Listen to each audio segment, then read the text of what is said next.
Welcome to the Mental Advantage Podcast.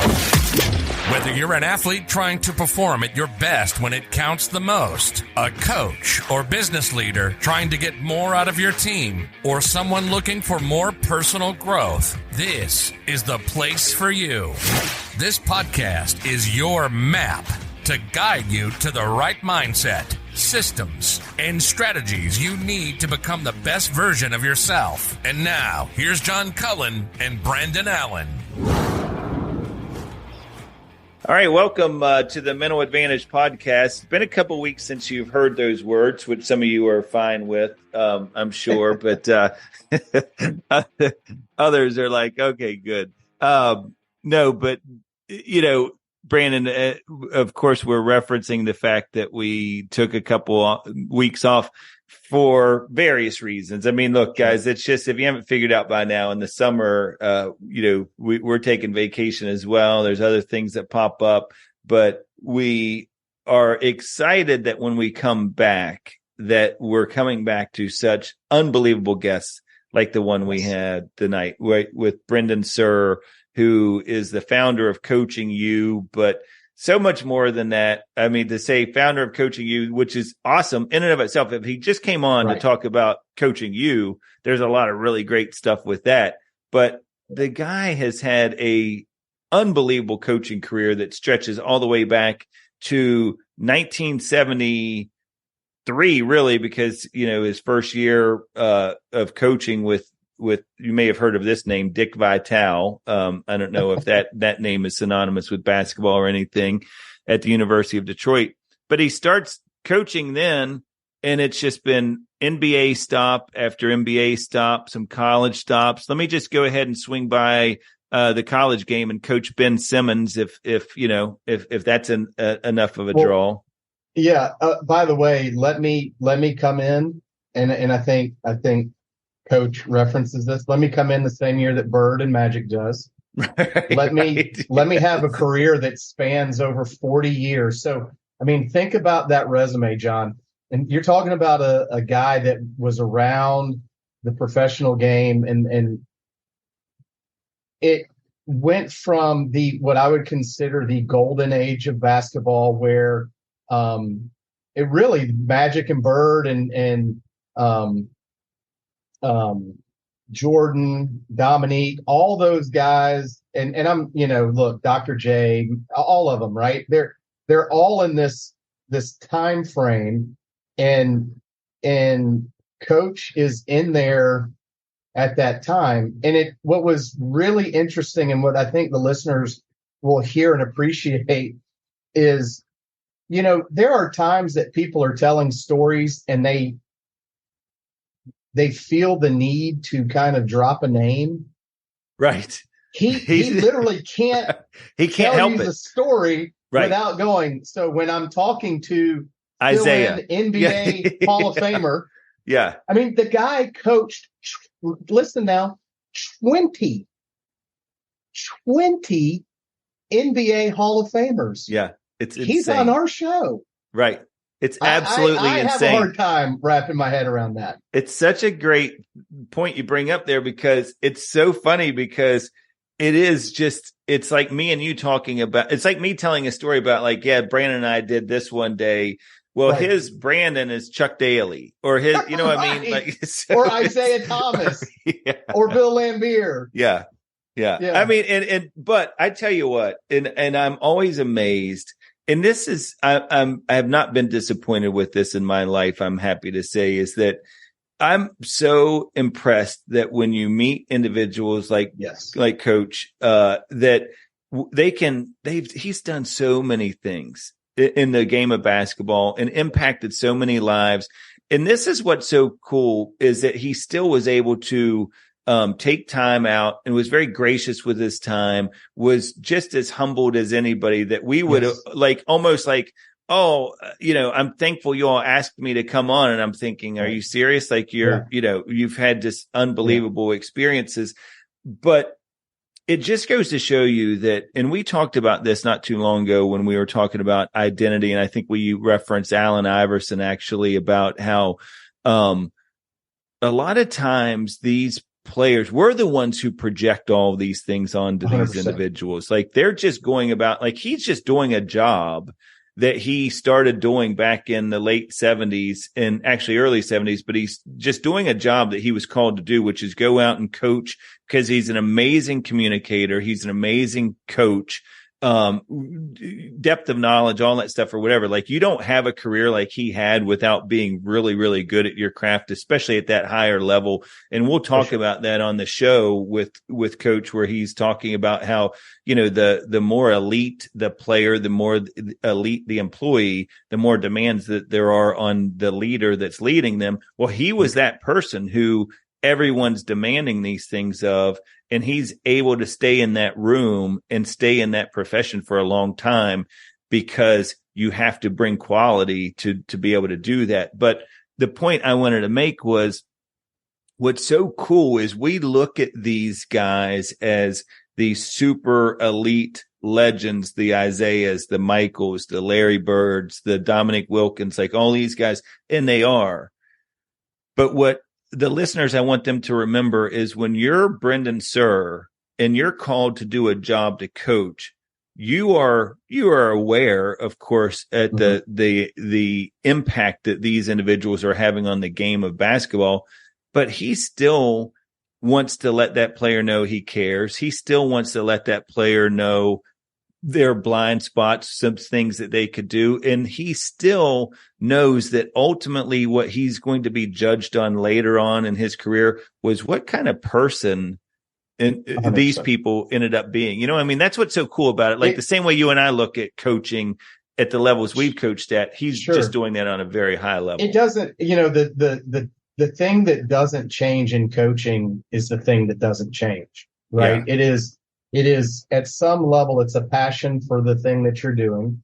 It's a passion for the people that are participating, and that doesn't matter if it's, you know, athletics, drama, band, whatever. It doesn't matter. It's having a passion. And the thing that I love about coaching, and one of the things that I think Coach is great at, and what I heard is at a very, very young age, he understood how to cultivate relationship. And at the end of all of this is what it boils down to, right? Because yes, you can show some blind spots. Yes, you can provide some guidance. We talk about it all the time. Nobody cares until they know that you care. Yep. And the one thing that just oozed out of Brendan was he's just humble, and he has a passion for what he's doing. And you know, the beautiful thing about coaching is every time that you get to pass something on to someone else like that, it's just leaving a little bit of a legacy for you and a little bit of yourself with them. So that, you know, even when you're not around, and, you know, he references it a little bit about, you know, he and Isaiah Thomas are still great friends, right? And he said they're almost like brothers. And there are times that Isaiah, I am sure, is making some decision, and he hears Coach's, you know, advice, just kind of going, hey, be sure, you know, you do this, look into that. Like, coaching is such an amazing thing. And you can hear it in him. He has a passion for it, and really, really wants to see people succeed. And it never leaves you. And you know this as a coach, is it never leaves you. I think coaches that have been doing it as long as Brendan has, they can't help themselves but to continue to coach. And it shows in Coaching You. So I'll reference this website. I reference it in the show, but Coaching You, just the letter U, live.com, is all about a man that just wants to continue to coach, wants to continue to teach, wants to continue to be somebody who's providing knowledge and sharing the knowledge that he's been able to accumulate all throughout his career from people like Hubie Brown, from people like, Fratello, Chuck Daly, all of these names that we've all heard about for over the years. So just a little bit, I'm not going to go through each one of his stops, but Brandon kind of referenced this I referenced starts out his coaching career at the University of Detroit with Dick Vitale. Then he gets an opportunity with the Atlanta Hawks that he talks about in 1979 with Hubie Brown, who, all by the way, happened to be his high school coach. That's amazing. Right? And then this is the one that I think the listeners will perk up on. He happens to get connected with Chuck Daly in 1988 through 1992. Now, the reason that's a big deal of being at the Pistons in 88 through 92 is many people will tell you it's around 87, 88 is when the bad boys, as we know, the bad boys, Lambeer, Mahorn, Rodman, all those guys, that's when they were getting that title. And so he had a front row seat to all of that. And tell some really great stories. I can't wait for you all to hear about, when they're playing the Bulls and stuff. And then, he's coached guys like Kenny Anderson with the Nets and Derek Coleman. Yeah. The list goes on and on. It's just amazing. And I tell you, it's so great. We were so honored to have him on the show. Yeah. We're going to try and get him back at some point because he's definitely one of those people that when we strive to have 50 minutes to an hour, we went a little over with this show. But we could have, as far as you and I were concerned, we'd still be talking because I would have asked him questions forever. He would have been like, guys, I have got to go at this point. The sun is coming up. The sun has come up. I have got to get off the phone. Yes. Well, I can't wait for you all to hear all of this information that you're going to hear and all of the tips. And just, again, you're getting an opportunity now for him to coach you guys as listeners. So get your pen and paper ready. Here is Brendan Suhr. All right. Well, here he is. We mentioned it in the introduction there. Brendan Suhr, Coach Brendan Suhr, who's been a long time, college and NBA coach. We listed some of the teams there in the introduction. Coach, first of all, thank you so much for taking the time out of your schedule to join us. We really do appreciate it. Oh, my pleasure, John. For you and Brendan, really thrilled to do it. That's awesome. Well, we're looking forward to it because, one of the things I think is so unique about you as a guest is the fact that you've got just this depth of knowledge and experiences around so many different elements of NBA basketball and college basketball, high school basketball. You're still to this day with your work with Coaching U, which we'll get into all of that great program later in the show, but you have this lens now that you've been able to experience all of these different cool things. And so I'm really anxious to hear your experiences with not only all of those stops along the way, but also how you've seen the mental game particularly develop within the sport over the years.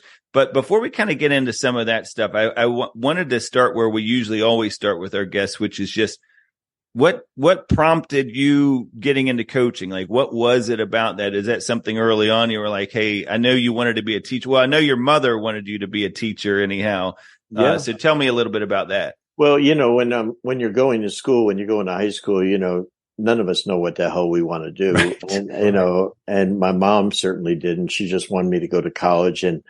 But I had the opportunity as a sophomore in high school to have this incredible coach. And I think most young people, if they're fortunate, get influenced by a great teacher in their school. Absolutely. Or a coach. And I had an incredible coach, and his name was Hubie Brown. And Hubie, the first time I ever heard him speak, he had a mesmerizing cadence in his voice.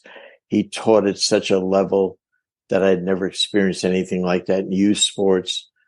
And I just said, Mike, he was so dominating. I just was in awe of him. And I knew, quite honestly, I could never be like him.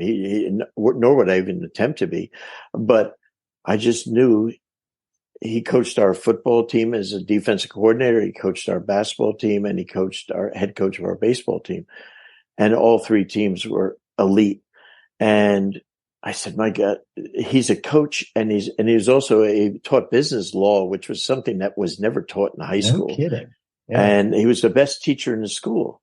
And, I just said, my goodness, this is who you want to be like. So the influence I knew by my junior, senior in high school, I wanted to be a coach, which is highly unusual to know what the heck you want to do. Sure. And so I had accepted I had a couple of scholarships to more low major type schools, and I picked one that was really top of the line Division II school.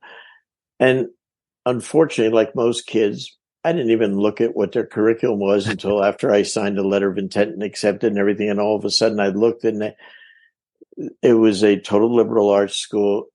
And I said, if I want to be a teacher, there is nothing here for me to teach except English or history. And I'm not, I don't know squat about either one of them. Yeah. So I said, this is not good. So like in August after I graduated, I made an incredible decision to switch my commitment and went to a local university in New Jersey called Montclair State College, which was a Division II national, or back then they didn't have Division I or II. They had major college division. And it was one of the 8 best college division teams in the country. And frankly, they recruited me, but they also recruited 15 other players that year. And I'll tell you why. But anyway, I switched, and I took my acceptance there in late August, and my mom and dad were a little upset because I turned down this full ride. And the other place at Montclair State College, it's a state school. There's no athletic scholarships. Thank God, though, I was able to get this incredible education for $175 a semester. Wow. What? Yes. Yep. Oh. And this is 1973 when I'm entering school. But it had the number 2 ranked physical education program in the country. And I said, I know I can teach that. And that's why I went there. And so I did that. And then my mother said to me, you got to get a job in the summer. And I went and got a job in North Jersey, like loading trucks, and for a grocery store. Lasted less than 1 week. And then the next thing you know, I am working at basketball camps 1 week at a time for the next 4 years. And that's what I did and I worked 10 weeks a summer, but it allowed me to make contacts with coaches all over the country. One of the people I worked for, when I wanted to be at home for a week, I worked for Dick Vitale at a day camp because he was a high school coach, and ended up being the first person ever to hire me at the University of Detroit when I was 21 years old. But that's how I made all my contacts. But that's when I knew. So by 19 years of age, I was coaching at 5-Star Basketball Camp, which was the best camp in the country. And I'm coaching in the NBA division, which is where Rick Pitino was the same age, but Rick eventually coached in, but Mike Fratello's a coach in that division, Pete Gillen, all these guys that are turned into Division I coaches, Dave Odom, who coached at Wake Forest and Virginia. I'm coaching with those guys as a 19-year-old and got to teach and everything. And I knew that's what I wanted. So from 19 years old, I've been coaching. That's incredible. And so that's how I got started. So Coach, as a 19-year-old athlete, and you've now decided, hey, this is the path that I'm going to go on. Do you change the way you are going into practice or going into games? Like, are you really kind of looking at through a coach's lens, or is it, I'm still an athlete? No, I'm strictly a player, man. That's what I'm thinking. And then preseason in like September, postseason, April, May, I would go to coaching clinics anywhere that would let me in. A lot of places say, you're not a coach. You're too young to come here. I'd show them that I'd pay the small tuition that they needed and they'd let me in. But but that's how I learned. I'm learning from the best college coaches and stuff. But when I played, I played. And then in the summer when I was at camp, then I thought like a coach. Okay. And at the night at those camps that we went to, whether it was Duke University's camp, because UB was an assistant coach there, Chuck Daly was an assistant coach at Duke. I would go and work 2 weeks there, or if it was at Niagara University where Frank Layden was there and Calvin Murphy was playing. When I would go there, I would be a coach during the day, and then afterwards at night we would play, and so then I would train and play in the evening to stay in shape. So it was really kind of crazy, but that was my path. And now unfortunately, kids don't do that now. Well, and look, what was interesting to me was finding out that the exposure you had to what we would now look at as almost like a master class of coaching at such an early age, because the 5-star camps you talk about, you were one of the first campers to ever attend the Hubie Brown 5-star camp. But the speakers at that camp were like, Bob Knight, Hubie Brown, Chuck Daly, George Raveling. Like, I mean, I'm thinking to myself, you're 17, 18 years old, and this is who's speaking, How about John? 15. I'm 15 years old. Wow. And those guys, except for Knight, he was the head coach at West Point. The other guys are all assistant coaches. And UB when he first spoke, there was a high school coach, mine. And the best part is, you know how many campers there were the first year? 48. There were 48 campers. 48 campers. No kidding. Yeah. And so that's what even makes it more special. And I mean, literally when Chuck Daly was hiring me to go from the Hawks to the Pistons, we went out to dinner for 4.5 hours. And Brendan, you can appreciate this. Right on Peachtree, we went and had dinner from 7 to 11:30 at night, and we were going to play the next day, the Hawks and the Pistons. And he literally referenced, "I've known you since you were 14 years old."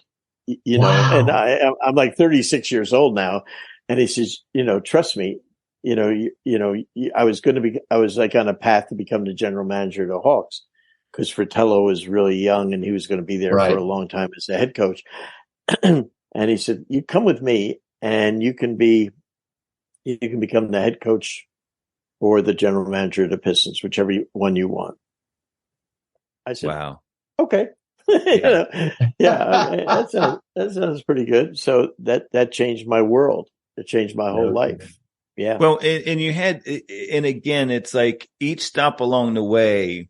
I mean, that was the other thing too, that really stood out to me about doing this deep dive in your career, is that not only are you around what many would consider some of the absolutely legendary coaches, but your exposure to all of the legendary players so it's a really cool thing, because you're getting a chance to see, like, for example, Coach, we talk all the time on here about the mental side of sports, and one of the things that I think, you've had an opportunity to see both high school, college, and at the NBA level, is that this development of mental performance, anymore. I mean, everyone's looking for that edge, whether it's college or the NBA. I mean, we've had guys like Graham Betchard on here. We've had, guys like Grant Parr, some of the guys that are working with NBA teams, and everyone's, if they're not already don't have somebody on staff, they're definitely getting people on staff that kind of play that role.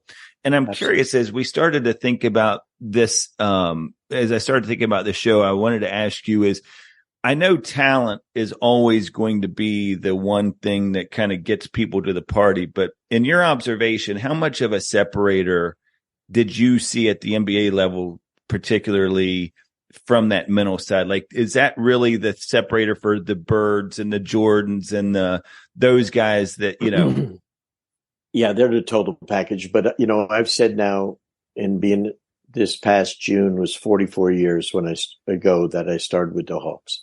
And I say now, having coached over 50 years, I've never coached basketball. I coach people.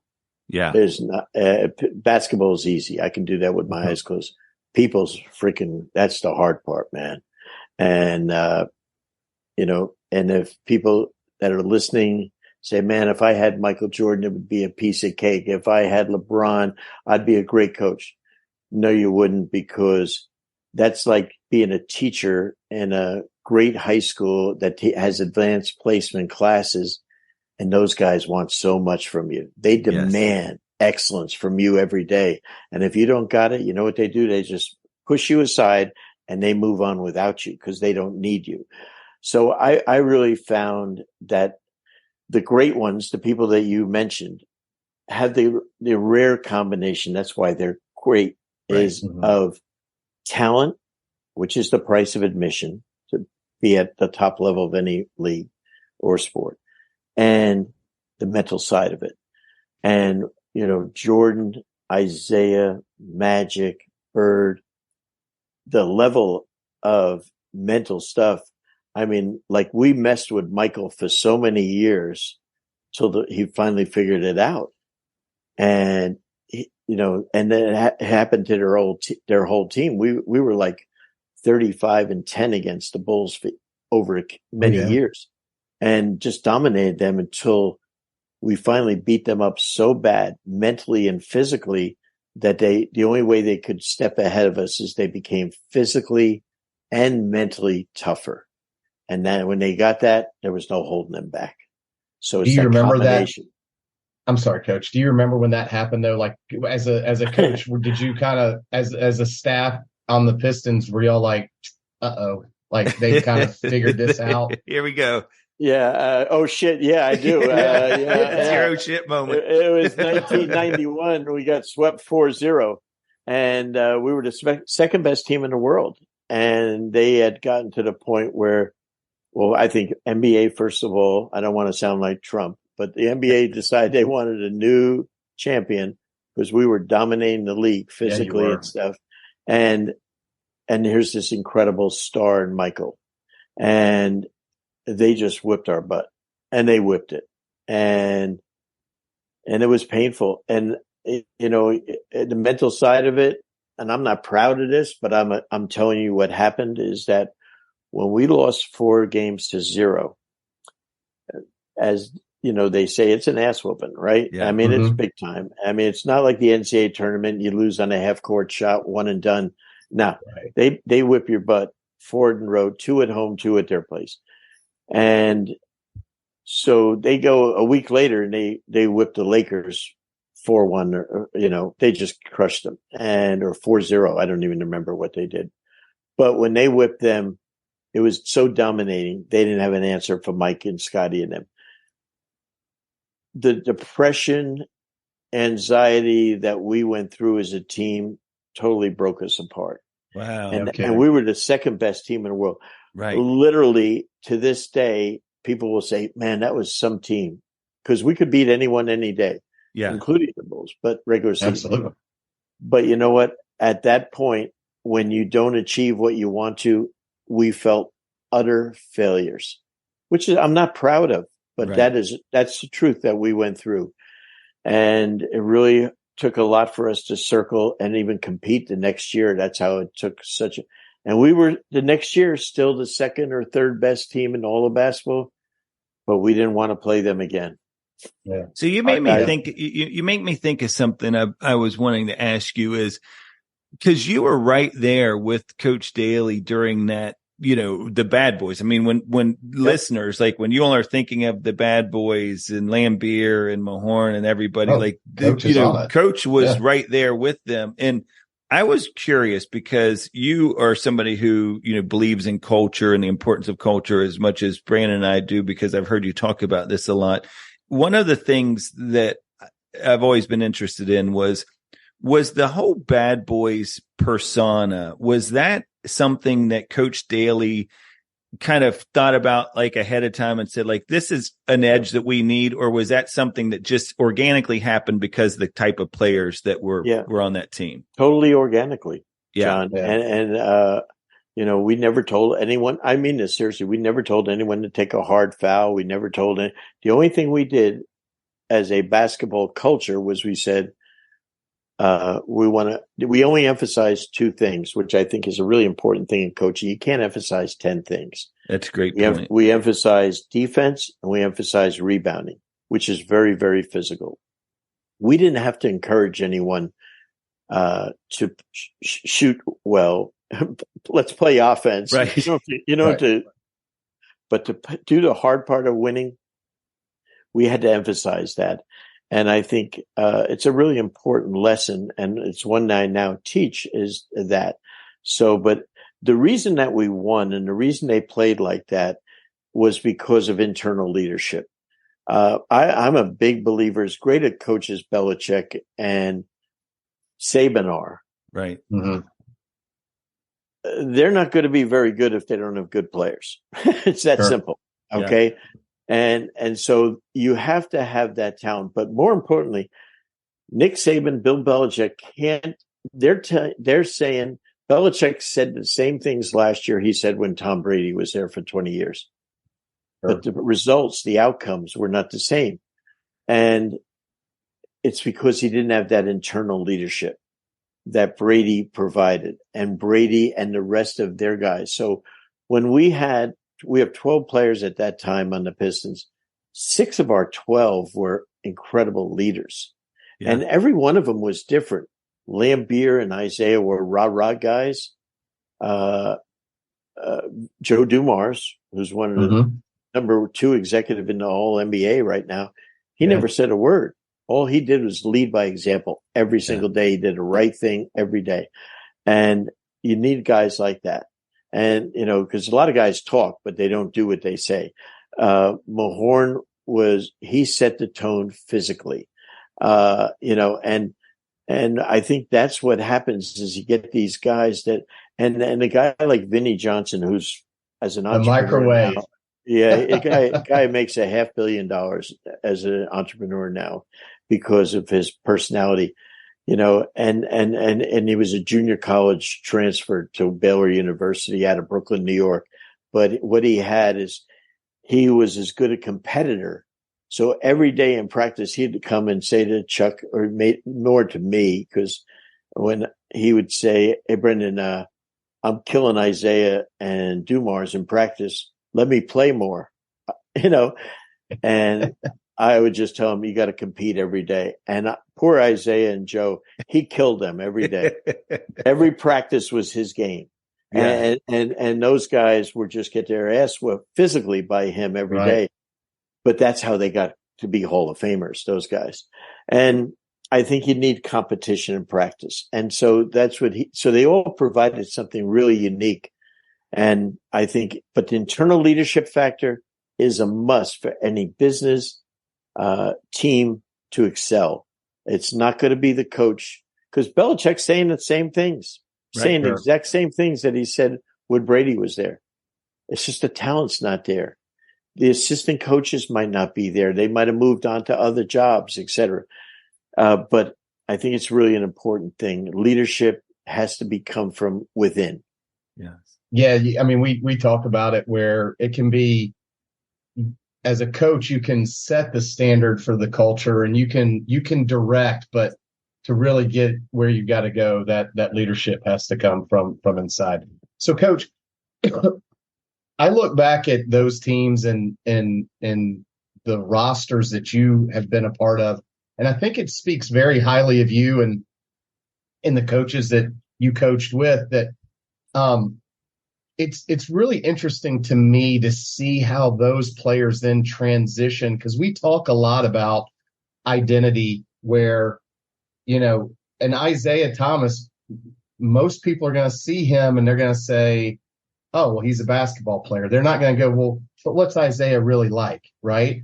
So you look at that roster and you now have this coaching tree of these guys that I think you learn from coaches because they're so willing to give of themselves, and they're these men and women who pour into other people, not for glory or fame or whatever, but for a genuine love of whatever it is that they're coaching, but also to kind of leave a piece of that thing that they love with that person, and to then see how many former players that you have that somehow or another got into coaching. I mean, I know Lambeer did, and they all did, right? At some level. As a coach, do you look back on that and feel because there's got to be more to it than just wins and losses. Like, do you feel like, okay, I've been able to do something that's impactful? Oh, absolutely. I mean, I treat the players that play for me like they're my own children. Mm-hmm. My kids have grown up around them, and I mean, from whether it be Doc Rivers or Dominique, I can remember when Chuck and I were coaching Orlando, and Doc had finished playing in the NBA after 13 seasons. He was, I think, working for TNT at the time. And I said to him, he came to Orlando, he said to me, it was during what we call a lockout. The league locked the players out. And he said, Brendan, I don't know what the hell to do with my time. And I owned a CBA team in Grand Rapids, Michigan. I said, why don't you go? And I think you'd be a hell of a coach. Why don't you go spend a week with my team? So he did. He went and spent a week with my team. And the thing that was so great about that was he called me after a week and said, I loved it. I loved it because these were the guys that dreamt of playing. It was a league of dreams. It was dreamt about making it to the bigs. It's like AAA baseball. And so when he came down to when we finally got back in camp, I said, I really want you to become a coach. I really think you should. And I remember the first time I told him that, he told me to go F myself, and this year he'll finish his 24th year coaching. Okay. Yeah. And is the highest paid coach in the NBA. I'm so proud of him. And some of the stuff I now teach is from him. Yeah. Literally, the best way to coach players at any level is to coach them like they're your own children. Right. Yeah. He taught that at Coaching U about 5 years ago. I use it now with every high school, college, and pro coach I talk to, because he learned that coaching his own son, Austin, in the NBA. And, in other words, coaching, the biggest fallacy of coaching back in the day when you guys were playing and stuff, it was about the coach can do anything, say anything to you. That's not coaching. Right. Coaching is like parenting. And so the same as teaching is. And so I think it starts with love. And so you have to love every one of your players, because if you don't, you can't fool players. Right. And so, I remember Billy Donovan, when he was at the University of Florida 21 years ago, I started working with Billy as his performance coach. He wanted to badly get into the NBA and stuff. He loved it. He's an incredible learner. And I remember he came out of the Rick Pitino tree, as a player and coach. And Rick is very hard, very tough. And I was teaching him all the skills that I thought how to be a pro coach. And he said, you're trying to teach me how to be a soft coach. You're trying to teach me how to be a soft coach. So last year, as he finished his 7th, 8th, 9th year coaching in the NBA, it was a birthday that will remain. You can look it up on Google, how old he is. But I sent him a case of the softest Charmin tissue of all time. And I said, congratulations on becoming a real coach, because that's what it has to be. Yeah. You have to shout praise, whisper criticism, just like you do with your kids. When he used to yell and scream at his kids, I say, Billy, that's not the way it is. You got to do it. And he's no, I'm right. You're wrong. And I'd tell him, he has 4 children. I'd say, go home and practice on your wife and 4 kids, your style of coaching. See how that works. Right. It won't be too good. All right. And he now gets it. And if you watch him coach, never yells at a player. He's phenomenal. Absolutely. Because what he's doing is he's investing in his guys. I think that's the key. Well, and I want all of our listeners, both, business leaders and coaches, to hear what you're saying there, because you have such great insights. I've noticed when it comes to the leadership and coaching aspect naturally, with all of your experience. And I heard you talk about that before, about having to love them, having to be humble, and the importance of humility with that to add to that love piece, because that's the humility, I think, as a leader or as a coach is that ability to not have to be the smartest person in the room when you're with your players. We know so much about business, as they always say, if you want to be successful, you want to be in the room that you're not the smartest person in the room. But I think oftentimes coaches around have a tendency to initially think, hey, I need to be the smartest person, but it's okay to be vulnerable. It's okay to come in there and be humble and to let them know I don't have it all figured out, but I'm willing to learn, because when they see you having that growth mindset and that willingness to learn, then it just opens that door for them to be that way. Well, think about it in two ways. Number one, if you were a teacher and you're working with high school kids, and you're teaching this advanced placement because you're working with world-class students or athletes, and you ask them a question, but before they get to answer it, you tell them the answer. Right. Because you want to prove that how smart you are.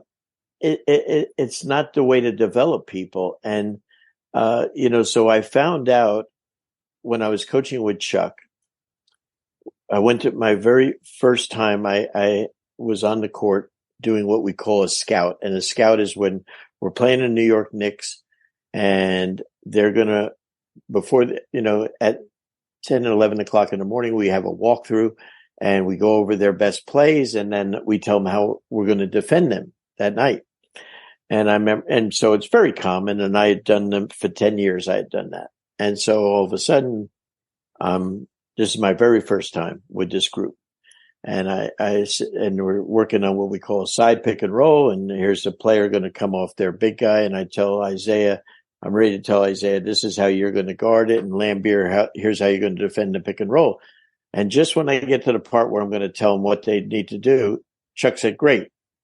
I said, great. I haven't told them the answer yet, how they're going to do it. And Chuck said, Isaiah, Bill, how do you guys want to defend that? And my eyeballs are popping out of my head saying, what the hell are we asking them for? And right. And all of a sudden they give Chuck the answer, because they've played many years in the league. Right. And all of a sudden they gave the answer to the test. And as we went through the rest of the scout report, every time we came to the time of how to defend it, Chuck would say, how do you want to do this? And we went back to the coach's locker room after and said, what the hell are you doing? You didn't even tell me you were going to do that. And he said, it's more important that I know what they want to do, because if it doesn't work, we'll change it. Right. But this way, it showed that their opinion mattered. They're engaged. Yep. They're involved with us. It was the greatest lesson I had in pro basketball. And from then on, for the next 15, Chuck and I did that every single day. It was phenomenal. I teach it to college and high school coaches now, and the college coaches who think they've invented Google app, every Apple phones and everything. They say, no, you can't do that. Like their players are idiots, right? And it's the way to do it. It's 100% the way to do it. And I think it's the way you engage people. And when you're working with world-class performers, it'd be like if I don't know anything about music, but if I was working with someone that was either putting the arrangement together or singing, I'd say, how do you want to do that? And they'd tell you, I guarantee you Taylor Swift knows a little bit more than I do, right? Right. Like, okay, whatever you want. That sounds good. Yeah, that's great. If it doesn't work good, we listen to it. Do you want to still go with that? Yeah, no, or no, let's change it. That's all. And that's that's participation. That's the ultimate thing. So you have to have a growth mindset to keep learning. I'm 3, 4, 5 times a better coach now than when I won world championships and with the dream team. Not even close. Because I know that's all I do is study coaching, and I want to learn where all these other college coaches, they're out recruiting, NIL, portal, all that crap. All I'm working on is basketball all the time, and people. And that's the whole essence. Well, and you nailed it. When you said that the greats, the real top talent, they're always, and whether that's a top talent employee, whether it's a top talent player, they're always so demanding on their leaders because you have to, like you said, you have to be that lifelong learner. You have to continue to learn because they are going to constantly be asking for that feedback. And whether you're having the right questions to be able to, as you were explaining there in that story about whether you're asking for their insights on things, you also need to be prepared that when they turn around and say, hey, this is what I think. What do you think about this one? Or what do you think we could be doing or whatever? So that's where I think both sides of that is really, really good point that you make. And I hope that the listeners understand that I tell people this all the time. I mean, having worked a lot of college baseball camps and stuff in the past, I was never surprised when it was always very obvious to me that the best players that would come in, I worked at the University of Virginia baseball camps for a lot of years. Every time they would have the top talent come into from all over the country as, prospects for these camps, they were always the ones. I mean, we're talking 4 or 5-star athletes. They were always the ones as soon as they finished a drill were like, Coach, what'd you see there? What could you help me with there? It was the average players, Coach, that were always the ones that were like just hurrying the drill along. As soon as the drill was over, they were just on to the next thing. John, one of the things that I do in coaching, and I teach this, to coaches, is I ask 2 questions, whether it's to a player, a coach I'm working with, or a business CEO. And I ask 2 questions. Are you coachable? I've never had anyone ever, thousands and thousands, to ever say, no, they're not. Every person says they're coachable. Now, I know they're not, but they say they are. Right. That sets up the second question. And the second question is the one that most people have trouble with. I ask the player, the CEO, or the coach, can I be truthful with you? And of course, they all say, of course. They don't say, hey, no, lie to me. Be true. Yeah, of course, I want you to be truthful. Now, when I'm truthful with them on feedback, the biggest problem young people have is you're criticizing me. You're negative to me. I eliminated that by saying, you asked me to be truthful to you. Yep. Right. I'm not criticizing you. So it's 2 wonderful questions to get you to be able to coach people. And I just say to them, and I'll tell you what, it is just open up the door, whether it's players, coaches, business, it doesn't matter who you're working with. Try it even with your kids. It works perfectly even with them. Wife's not too good, but not works on almost everyone. Doesn't work with her. So, Coach, what I hear there, that's right. What I hear there, though, is you've got buy-in. You have been humble enough as the leader, as a servant leader, to ask for their permission to coach.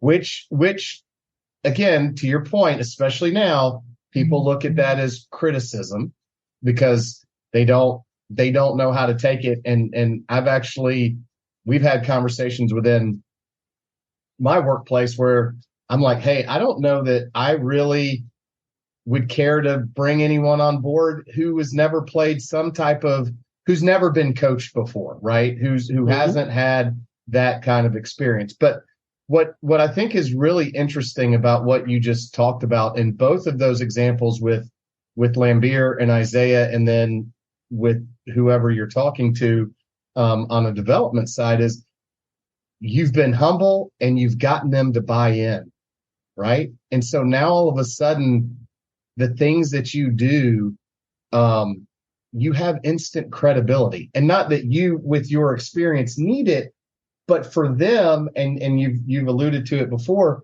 you're showing how much you care before you show how much you know. And John and I have talked about that before.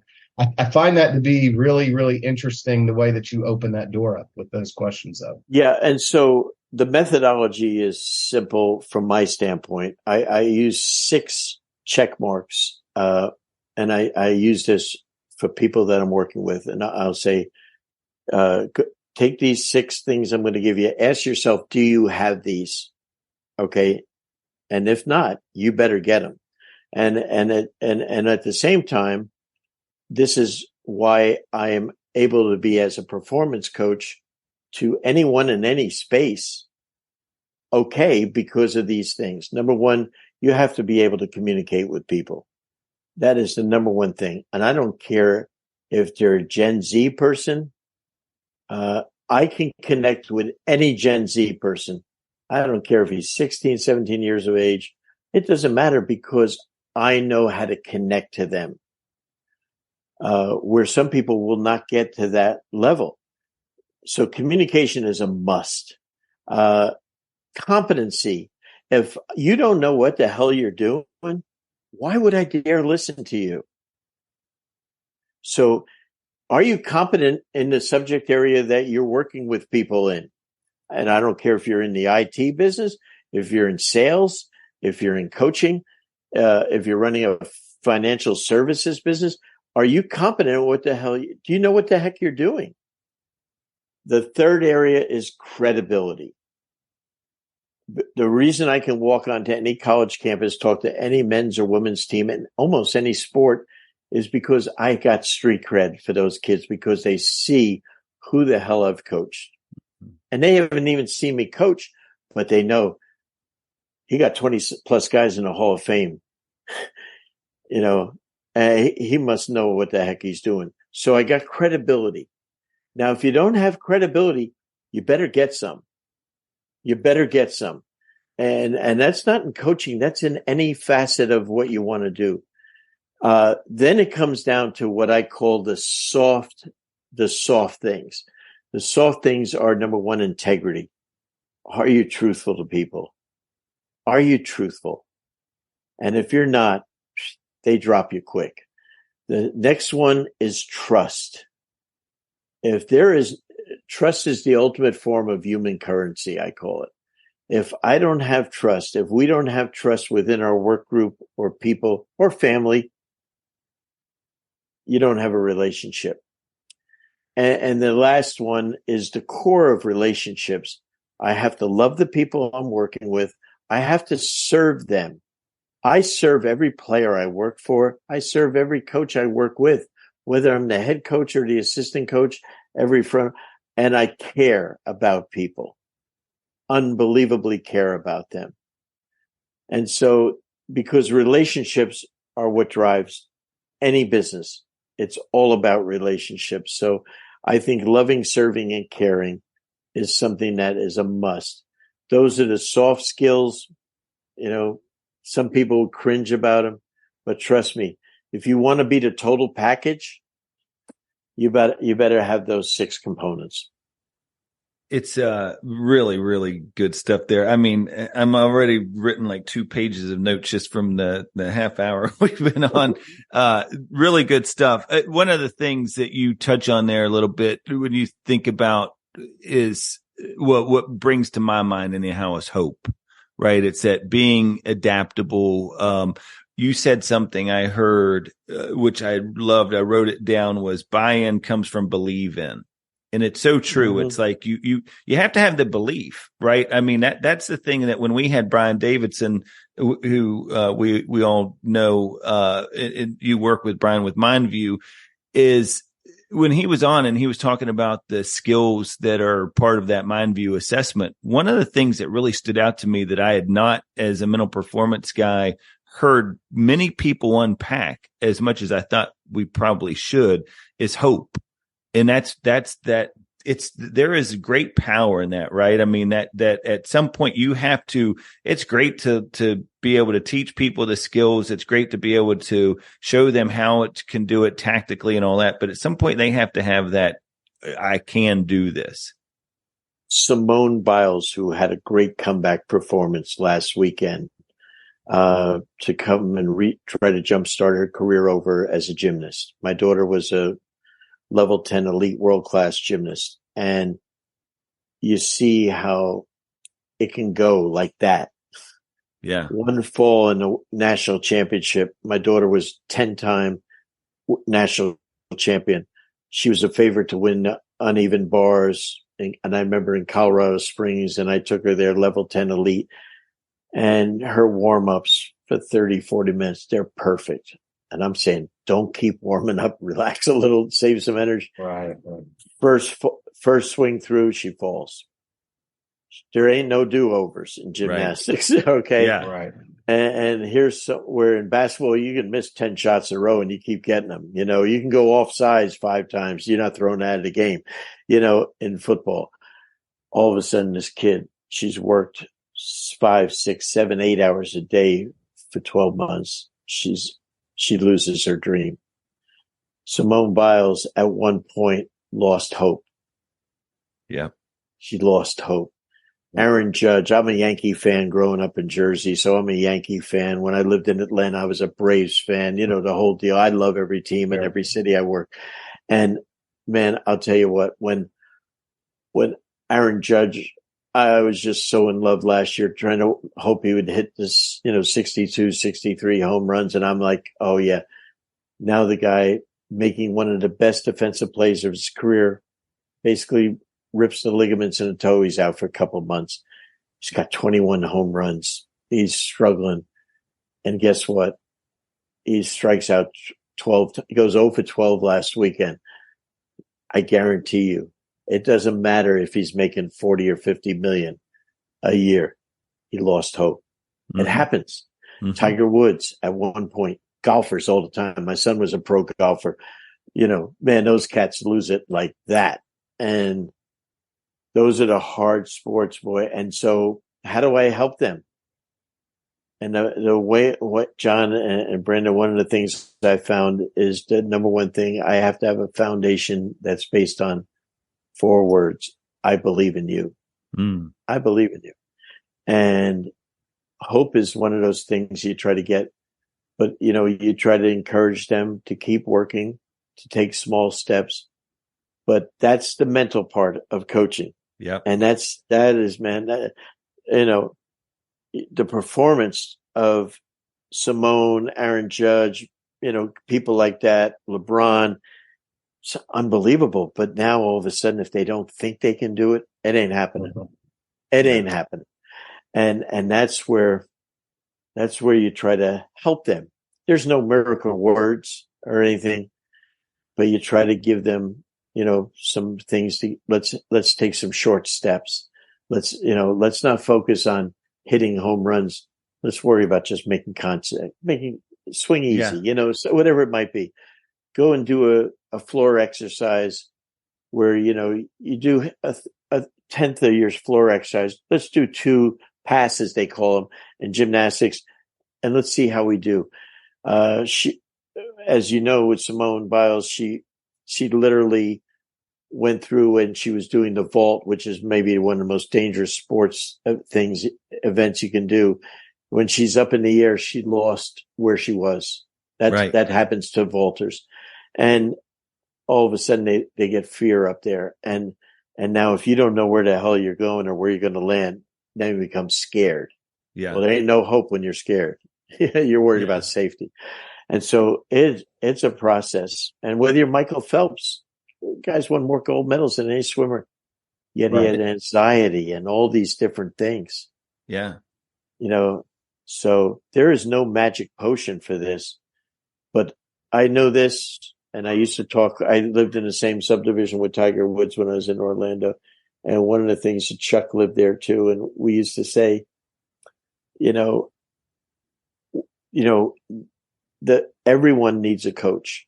Michael Jordan, Isaiah, LeBron, everyone does. Mm-hmm. And because the purpose of coaching in any sport, any business is to or as a parent, you're a coach. And the biggest lesson I can give to a parent right now is your children need you, because the purpose is you can take your children where they can't take themselves. Yeah. I can take players where they can't take themselves. I can help business leaders go where they can't take themselves. But if you're going to lead people, the biggest thing that's absent nowadays is a lack of courage by leaders. Yeah. Absolutely. And the people in politics helping our country be run. You don't have courage? my God, please, Yeah, you got to be willing to have the tough conversations and get eyeball to eyeball with people. And it goes back to what you said earlier, can you handle the truth after that second question? Are you coachable? Because as a leader, you have to be willing to be truthful. Like if you're going to ask somebody that question, you can't then sugarcoat the feedback. You have to be able to. I used to tell all of my brand new hires, I went through a little bit of a questionnaire with them. And one of the things I would always explain to them is Johari's window, which is the idea of, you have 4 quadrants and one of them is blind spots. And I would always tell them, I really believe that my job as a coach, as a leader, is to help you identify your blind spots, because people innately want to do well, no matter what it is, no matter what the task. And if they knew that they were doing this thing that was getting in the way of their success, they would want to change it most of the time. Sure. And so if as a leader or as a coach, you're just letting them know and managing and setting the expectation, I should say, to let them know, I believe my job is to help you identify your blind spots. And that comes back into where that you have to be truthful. You have to have courage to do that. And it's all really important stuff. John, one of the things that you've seen and experienced, you and Brandon, is the power of words. You can absolutely destroy someone with words. You can build them up through words. When my son was a freshman and he ended up picking up golf like his sophomore, junior year in high school. We moved from Michigan to Orlando, and he decides all the other sports he plays, he's going to drop them all. He's going to play golf. The wrong state and area to do it in, because these kids have been playing forever. He would play a few times a year when we would go on vacation. We'd just go out and play 9 holes. So he goes and plays at this school. And anyway, and the thing that was amazing to me is now he ends up going to college. And as he goes to college, he redshirts his freshman year, which was the plan. His sophomore year, brand new coach. So now in golf, you literally try out, and the coach is allowed to try out with you or play with you during tryouts. So he went to the University of North Florida, and their little course that they had for their college was the PGA National. Okay, not a bad little course. Not a bad little track. Yeah, okay. That's a nice home course. Yeah. So he's up there in Ponte Vedra, and he's slapping that ball around, and the coach, who he has never met till that day, is working with all the different golfers. And finally, around the 17th hole or so, he catches up with him and says, "Hey, let me see you hit," and stuff like that. So he hits a few holes. He follows in the last 2 holes, and et cetera. I know that happened that day. 11 o'clock at night, I get a phone call from my son. I said, "Oh God, nothing good when you get a call from an 18, 19-year-old at 11 o'clock at night. Did he get stopped for a DUI, speeding ticket? His credit card, did he lose it? What the hell happened?" And pick up the phone. "You okay?" "Yeah, no problem." "Yeah. What's going on?" "No, just wanted to say hi." "Really?" Yeah. I said, "Did you have golf practice today?" You love these answers by these intellectual college kids. Yeah. Yeah. "How was the new coach?" "Okay." 1 word answers. Okay. Right. He said, "Yeah, he played, he watched me play the last 2 holes." I said, "That's good." So I said, "Did you get to talk to him at all?" And he said, "Well, when I was driving out of the golf course, he stopped my car and he told me to roll down my window." And I'm saying, "Oh God, he cut him." Yeah. The drive-by. Yeah. So I said, he said, "Listen, I don't know why you didn't play last year, but if you trust me, listen to me. I think you could be a professional player, PGA player." Wow. No kidding. Okay. I'm like looking at my cell phone. Yeah. Are you kidding me? And he says, I said, "What did you say? What happened after that?" He said, "Okay, I'll see you tomorrow." Kevin Simple. Drove off. I said, "Oh my God." But what happened is those simple 1 sentence to him changed his life. Yeah. He all of a sudden had confidence. He ended up turning pro after his junior year. No Wow. kidding. And like took that as his job, practiced 12 hours a day because of that. Now, in reality, the coach was a terrible coach. He wasn't a good coach. Was fired after that season. But his words to a player made all the difference in his life. Yeah. And that's why I encourage you, the value of the words that you can say to people. You can crush them or you can build them up. Coaches have this great habit when a player makes a mistake in any sport.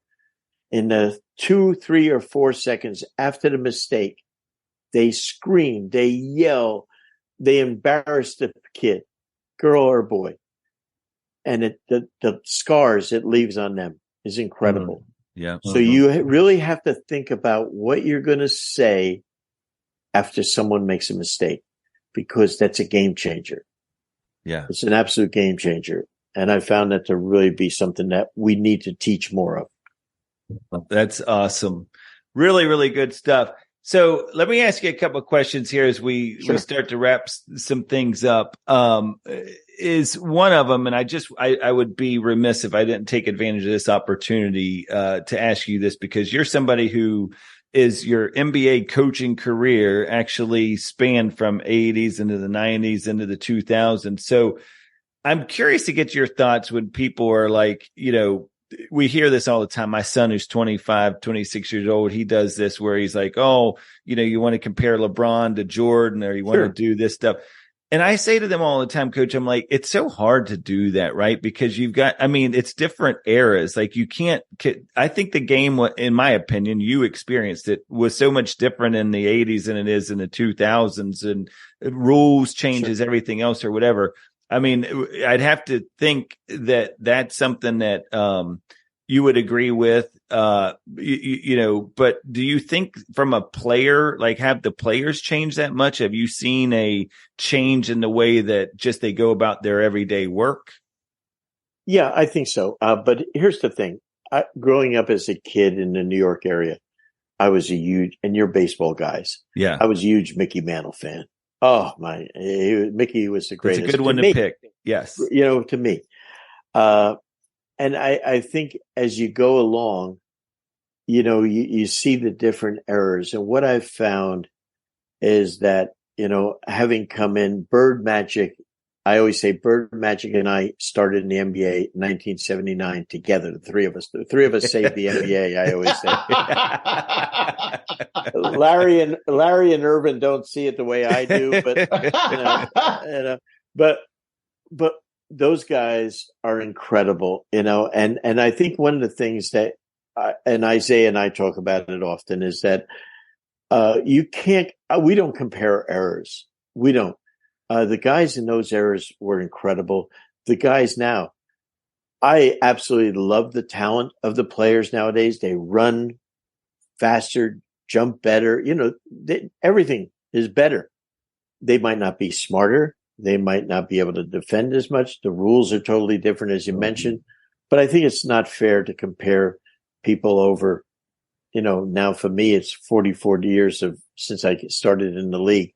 But I do appreciate what you tell me Dominique Wilkins could not be a force in today's NBA. My God, him and Michael were exactly 1A and 1B when they were in the league when they started out. They were equal. That's how they were. Both of them were a highlight show any night they played against each other. That was fantastic. And to say that a Chris Paul could be better than Isaiah Thomas now or something, it's not fair, because, but I appreciate them for what they were. Back in '92 when we had the Dream Team, greatest team ever assembled. On my wall here is a team I coached in 1990 at the NBA All-Star Game in Miami. Chuck and I, that team would have beat the Dream Team by 30 points. Really? By 30 points, not even close. Chuck and I were coaching that team, and on that team we had Scottie Pippen, Larry Bird, a healthy Larry Bird, a Patrick Ewing, a Robert Parrish, a Charles Barkley, a Dennis Rodman. Wow. and Isaiah Thomas, a Reggie Miller, a Kevin McHale, a Dominique Wilkins, a Michael Jordan, and a Joe Dumars. It would have embarrassed the other guys. Wow. I mean, totally embarrassed them. But that wasn't the team they sent. We had 4 guys. I think we had everyone. We had Rodman, Dumars, and Lambier was good enough to be on that all-star team, but he wasn't on there because that would have given us 4 of the 12. Yeah. But I mean, that just shows you how we all those guys were. Yeah. And you probably could have done that with Kareem Worthy and Magic, Byron Scott, all playing on one team. These guys were so freaking good. But I think, I appreciate errors. I love LeBron. I mean, Kobe Bryant, incredible. I just have such an appreciation for these guys. Del Curry, Steph's dad, used to, Steve Kerr, the coach, Steve was a journeyman guy. We used to attack and beat him up every time we played him. And he's turned into one of the greatest coaches in NBA history. Yeah. And so I love, just like if you ever said to kids that love the NFL, which I love the NFL, if you said, hey, best running back ever. Well, the older folks say Jim Brown. Right. My neighbor, when I coached the Pistons, was Barry Sanders. Literally. Yeah. Barry Sanders. Okay. That's crazy. All right. But I mean, it's just incredible. So I think the errors define who people are, and I celebrate them all, right. But it's a great question, John. Yeah. So, Coach, you talked about errors. Did I duck that well enough, though? No, you did great. You did great. But you brought up something about the errors, and it made me think, because you brought up a name earlier and earlier in the conversation. Now, did you coach with Frank Layden? No, I used to. Fratello and I would work at his basketball camp at Niagara University. So Mike and I would go up there and spend 2 weeks, and that was our vacation. We would drive from North Jersey to Niagara Falls. Okay. He had an incredible camp. He treated us like $1 million. And that was our vacation for Mike and I every year. We would work our ass off at camps, and they said, okay, we're going to Niagara for vacation for 2 weeks, but I actually took Frank Layden's spot on the Hawks coaching staff. Wow. He became the general manager of the Utah Jazz, which was at that time the New Orleans Jazz. And like 2 weeks after he took the job, they moved to Utah. They go to Utah. So was he because he seemed to be he was a genuine guy, but seemed to be very, very funny, outgoing, just great, great coach. He would be on any of the comedy channels that we have. Now. Yeah. He's absolutely hysterical. When he would speak at a clinic, if he was still able to do a coaching clinic and I had Frank at our clinic, I would have him do 1 hour of stand up, That's awesome. And that funny. I mean, and you talk about not taking him self-deprecating humor, just an absolutely incredible person. Absolutely incredible. That's awesome. Well, listen, Coach, in the last few minutes here, I definitely want to dig into coaching you and just tell some of the listeners what to expect. How did that come about, if you would? And I mean, the platform is amazing, guys. And go to www.coachingyoulive.com. They've got live events, online resources, podcasts. Coach does an unbelievably great podcast. Tell them a little bit about how that got started and what they could expect. Yeah, 15 years ago, a friend of mine, Kevin Eastman, and I were talking, and we were really lamenting over the lack of development of college assistant coaches on the men's side. And we saying once you get a college assistant's job, the head coach doesn't do anything to develop you. He just recruit, get us players. That's it. And so we said, is there any way we can do anything? So we said, let's try something. And we decided that we would do a 2-day coaching clinic in Las Vegas in a hotel, which was the Palm Hotel, and say, let's see if anyone will come. We had it the day before to 2 days before NCAA recruiting started in Las Vegas. So we thought maybe the schools would pay for them to go out there and then pay a fee to come to the clinic. And we basically said to college head coaches, give us your guys for 2 days and we'll work on developing them. We didn't know where it was going. It was a 1-year thought. We had like 200 coaches show up. Actually, Bruce Pearl's entire staff at Tennessee showed up. And this was the unique thing about that 14 hours of instruction, I think, over 2 days. Kevin would teach for an hour. I would teach for an hour. We alternated for 14 hours over 2 days. It was great. Tremendous reception. People loved it. I said to Kevin at the end of it, I said, we got a problem. I said, if we have it next year, everyone wanted to have it next year. If we want to have it next year, problem is we just gave them everything we know about basketball. We're screwed. And that's when we decided to maybe ask some other people to come and teach. And that's how that started. We would invite guests. Uh-huh. And we went another year in Vegas, and then we started to expand. We went to Indianapolis. We went to Orlando. We went to the University of Maryland. And every place we went was a sellout. And the response was incredible. But that's when coaches were into learning. Yeah. Technology wasn't there. It was 15 years ago. There was no podcast. There was no social media back then. There was no Twitter, nothing like that. So the only learning you could do was basically live and in person. And it worked really well for a while. And then, Kevin, I got him the assistant's job with the Celtics, and then he ended up going with Doc Rivers to Clippers.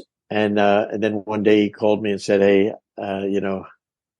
you want to keep expanding this, and I just want to do one event a year, come in and speak once. He said, why don't you take it? And so we arranged a buyout. And so, now for 15 years, I've got this thing going, and we're global now, all over the world, coaching you, whether you're in Australia, China, India, Middle East, anywhere in Europe. They know who the hell we are. And our app is really helping coaches. Everything is on there. And we've developed some great partnership with state coaching associations and stuff like that for content. So we always have new content. And we made it so affordable now that that you can get the site for $9.99 a month. And it's amazing. Yeah. So, we're very proud of it. And it's our way. Our philosophy was really simple, and it works for anything. If you have good coaching, you'll have better players. And if you have better players and better coaching, you'll have a better game. Yeah. It works in every sport. And so we're trying to do that. And my thought right now, I've never discussed this ever on a podcast. So you got an exclusive. You can put one of those breaking news. Yes. Is that I'm looking into succession planning because I wanted to live on long and long after. So, I'm not looking to stop ever doing this, but at some point I wanted to keep going, and I wanted to go to someone that's really a lot younger and that has a sustained business already that's really into coaching. So we're in discussions with a couple of groups right now, and I think it's the right thing to do, but I'll still be involved in it. And also a lot of my time now is performance coaching with colleges, all sports at colleges, businesses, and individual coaches from business leaders on. I love coaching CEOs. They're fun, and VPs. I love the C-suite people, because right. I was one of those for 40 years, being a number 2 guy in the company and stuff. You're probably doing all the work and not getting any credit, so yeah. But yeah, so that's what we try to do.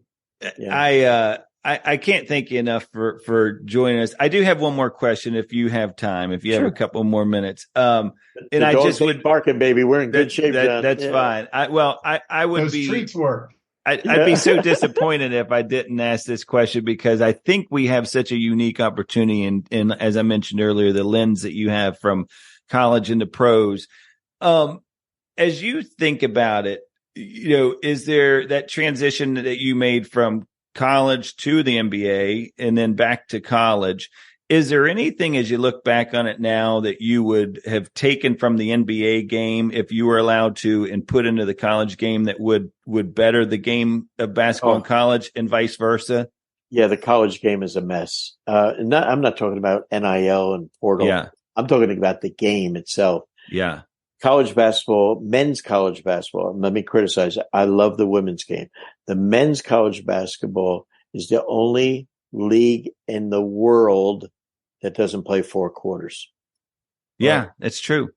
I go to do events anywhere in the world outside the U.S. 24-second clock, 8 seconds to get the ball across half court.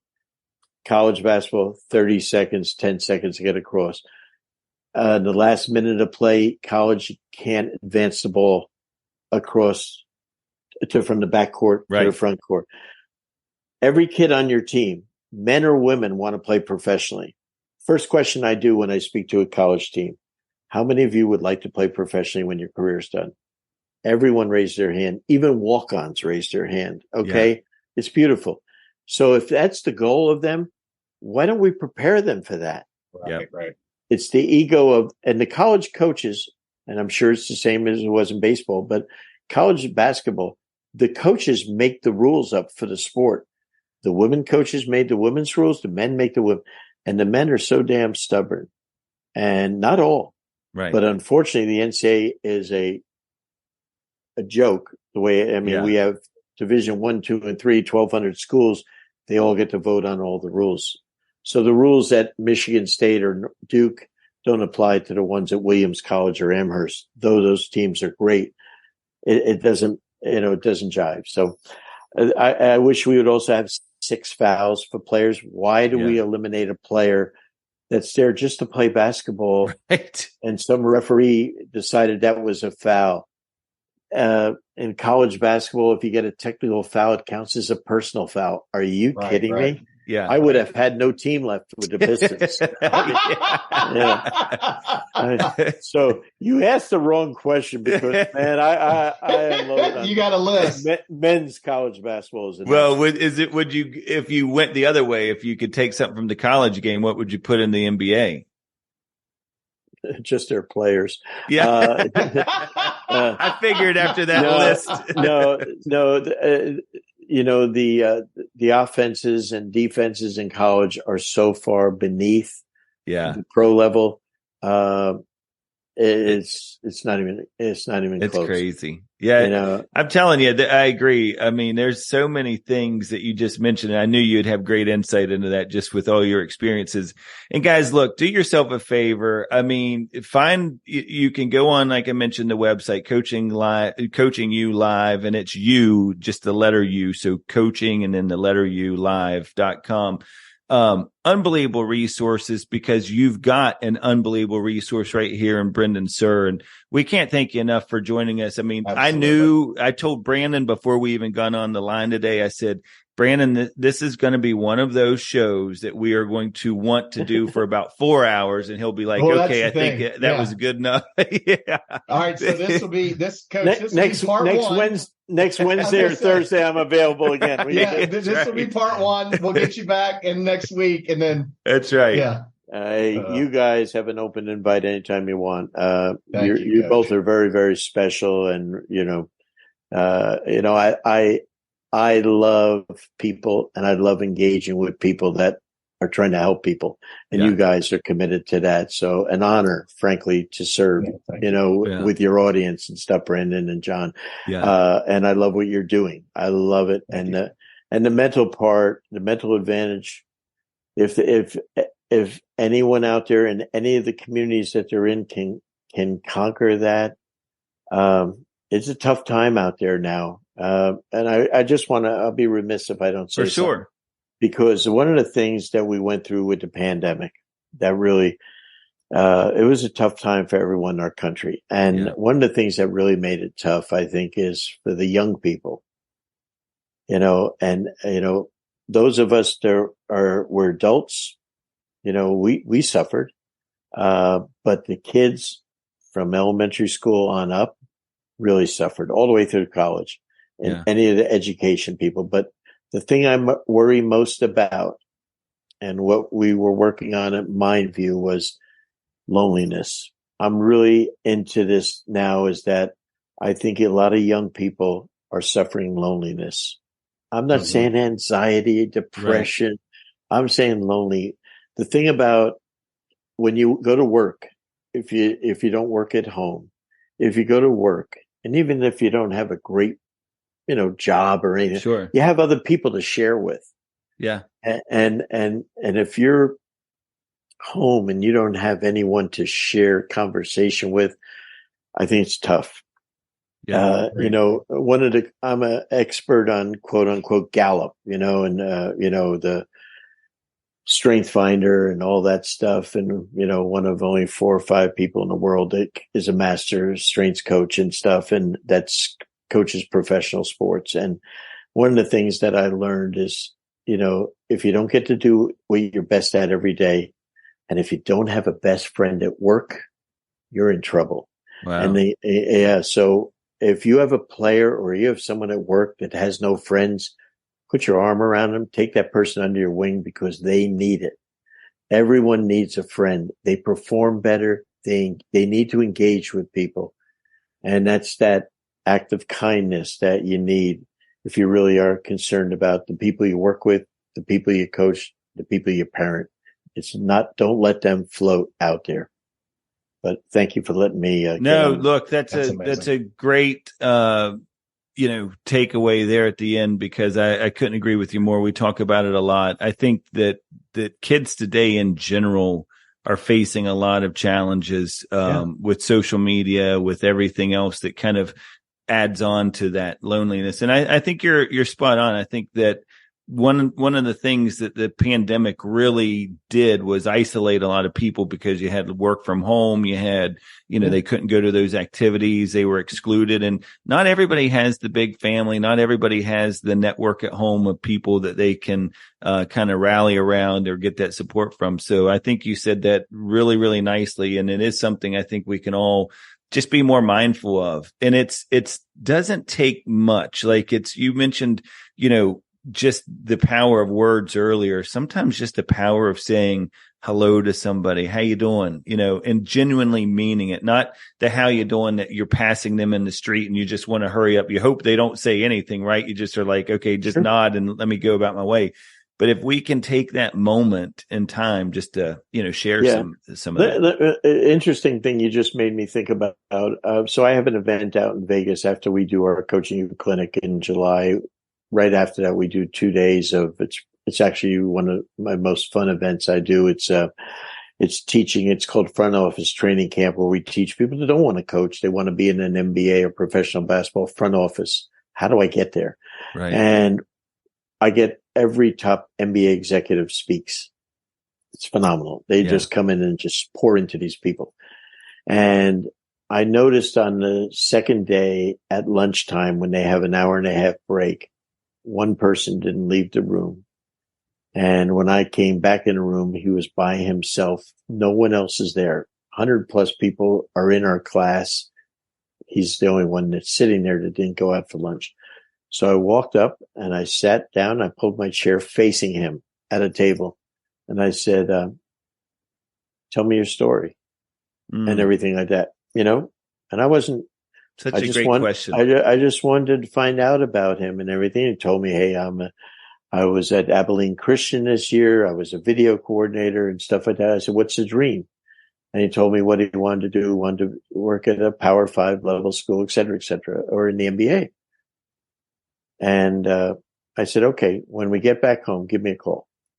And I get so excited because he called me up last week and he said, Coach, I applied for a job at Duke University women's basketball with Kara Lawson, the head coach. And, to see if I could be their video person. And he interviewed with them. So I sent her a text. Yeah. And he got the job last week. That's fantastic. And not because of me, but I Right. you know, I might have been an encouragement to him. That's all. And I told him that and Kara's one of the very best in the world. And I was more thrilled for him than something I've done. Right. You know, it was just so cool because I like to celebrate other people, not myself, celebrate others. And so I think we need to do more of that, cheerlead for other people and celebrate their success, you know, and that's true caring and about humility and stuff like that. If you really are if you really are authentic, that's what you should strive to become. Yeah. Yeah. Absolutely. Well, look, after spending an hour plus with you, there's nothing that's not authentic about you, Coach. We really do appreciate you, and continued success in all the things you're doing with coaching you. And don't think for a second we will not take you up on that invite. You got to bring that you right. back because we will 100% do that. Absolutely. You're awesome, and Coach. I can't really wait. Appreciate it. Thanks, Brendan. Thanks, John. Really appreciate it, guys. Take care. We'll talk with you soon. Take care. Thanks, Coach. Want to provide feedback or stay up to date with the show? Visit our Instagram page at Mental Advantage Podcast, or you can send us an email at podcast@mentaladvantage.net. To have John Cullen work with you or your team, please write to him at john.cullen@mentaladvantage.net. Thanks for listening to today's episode.